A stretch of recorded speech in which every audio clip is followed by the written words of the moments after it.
है गोल गोल फोफिया, लाम लाम फोफिया, तीखा फोफिया, एकदम मस्त फोफिया। आ जालो बाबू, जे खाई हो पछताई, जे ना खाई हो पछताई।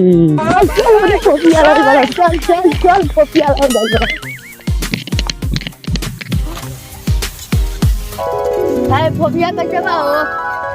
लमका की गोल का गोलका कैसे बा? 1 रुपया। लमका का रुपया बा? कोई 1 रुपया बा। लोन पर दे बा? आधार कार्ड, एटीएम कार्ड लिया ही बड़ो। किस्तवा के भरी तोर मौसी।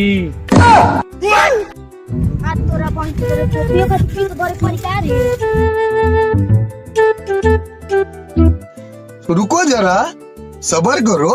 बोला धक्का बुक्की नहीं करने का, आराम से लेने का। हाँ हे प्रभु, हे हरिराम कृष्ण जगन्नाथ प्रेमानंद, ये क्या हुआ?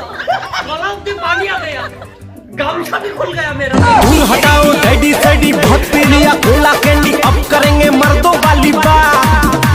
खूब पियेंगे बियर सियर, साथ में लेके सेक्सी डियर, पार्टी